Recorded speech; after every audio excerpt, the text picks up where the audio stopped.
nessa.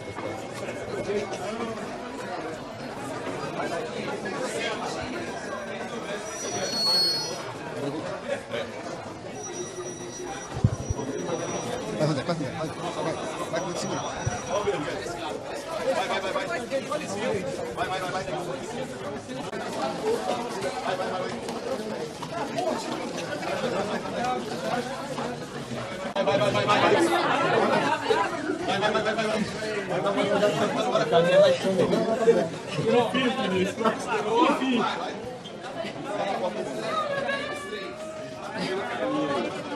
Gostei de ver essa imprensa.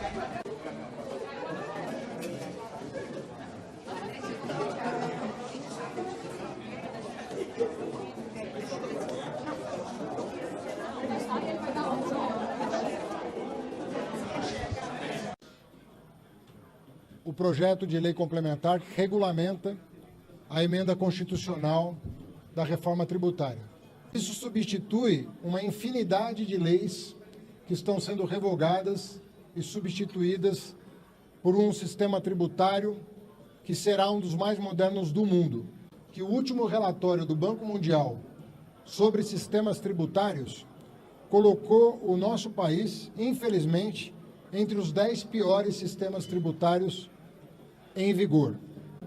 Visa justamente colocar o nosso país entre os 10 melhores sistemas tributários. É a adoção do Imposto de Valor Agregado, o IVA, que substitui vários impostos. Teremos, portanto, ele tem dois nomes, porque tem duas destinações, estados e municípios de um lado e União do outro. Mas, de fato, é o mesmo imposto. É a mesma base de cálculo, é a mesma regulamentação, será o mesmo procedimento de validação, ou seja, tem a CBS e o IBS que, no fundo, tem a mesma finalidade, mas com duas destinações diferentes. Por isso que chama IVA dual, que uma parte dele vai para estados e municípios e a outra parte fica com a União. Isso será de uma utilidade para as empresas que hoje elas nem sonham em ter no Brasil, apesar de terem adotado o Brasil como sede das suas atividades ou de terem vindo para cá com subsidiárias. Mas o fato é que elas não têm hoje ideia do quão simplificado será o nosso sistema tributário ao término da transição. Temos um sistema tributário totalmente digital. Totalmente digital. Hoje a nossa alíquota está na casa de 34%. E essa alíquota pode ser reduzida mesmo com as excepcionalidades que a emenda constitucional trouxe e que a lei complementar regulamentará. Os investimentos no Brasil serão desonerados, que as exportações serão desoneradas, que os produtos de consumo popular, sejam alimentos, sejam produtos industrializados, que são consumidos pelas famílias mais pobres, vão ter um preço melhor. Há quem projete um impacto sobre o produto interno bruto entre 10% e 20%. É como se o nosso PIB crescesse 20%, diluído no tempo, em função do ganho de eficiência que a nossa economia terá. Agora, numa democracia, vez ou outra, e faz bem a imprensa em colher as vozes críticas ao que está sendo deliberado.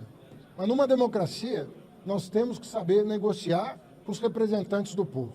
Nós temos que saber compreender a dinâmica da nossa democracia e tentar aperfeiçoá-la o mais possível. Ele pretende, até o recesso, levar à votação no plenário, que vocês sabem que, sendo uma lei complementar, embora tenha um quórum qualificado, não é o de uma emenda constitucional e é uma única votação.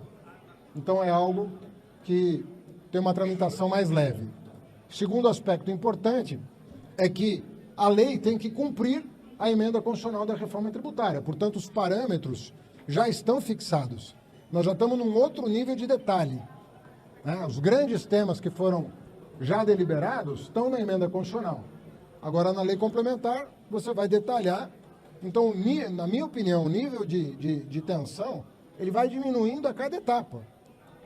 E é normal que haja negociações dos setores, da sociedade. Este projeto já não é apenas um projeto do Executivo Federal. É importante salientar isso. esse não é um projeto do Executivo Federal. Nós fizemos questão de chamar estados e municípios para acompanhar a confecção desse projeto de lei. Ele foi acompanhado de ponta a ponta por representantes de estados e municípios. A diretriz do presidente da República foi garantir que, apesar da adoção do IVA, não houvesse nenhum incremento na alíquota dos alimentos, ou seja, nós consideramos a cesta básica no nível nacional, vários alimentos foram incluídos na cesta básica de tributação zero. Uma segunda alíquota, que não é zero, que é a alíquota reduzida, e uns poucos produtos de consumo de luxo que ficaram na alíquota cheia, na chamada alíquota padrão ou alíquota de referência. Serão 2 projetos de lei complementar. Esse que é vamos dizer que é a matriz do sistema tributário, né? Quase toda a reforma está nesse projeto, ele é o projeto mais importante, mas o outro projeto, ele disciplina certos temas afeitos ao Estado que são muito importantes, como o comitê gestor, tem vários outros temas que o API vai explicar e que vão começar a ser trabalhados pela equipe imediatamente, já estão em estágio avançado e vão ser ultimados até depois do feriado. Nossa ideia, uma coisa que é importante frisar é o seguinte: hoje nós temos uma alíquota de 34%. Nós queremos baixar essa alíquota. Agora, isso vai depende das exceções, a regra, e depende do sistema de digitalização para diminuir a evasão e aumentar a base tributária. Quanto mais eficientes nós formos no sentido de ampliar a base, inclusive com cooperação federativa, que em se tratando de um tributo só, tanto o auditor municipal, quanto o auditor estadual, quanto o auditor federal, vão estar trabalhando no mesmo tema. Hoje, um auditor do Estado está cuidando do ICMS. Nós não temos nada a ver com isso, nem o auditor do município tem nada a ver com isso. Sendo um tributo só, você tem uma soma de fiscalização cujo objetivo é justamente ampliar a base de arrecadação. Porque se menos gente paga, os que pagam muito. Se mais gente paga, você consegue trazer a alíquota para um patamar adequado. Na Europa, onde a evasão é muito mais baixa do que no Brasil, menos do que a metade do Brasil, a alíquota é no máximo 25%. Tem países que tem 22%, que é a média da OCDE, se eu não estou enganado.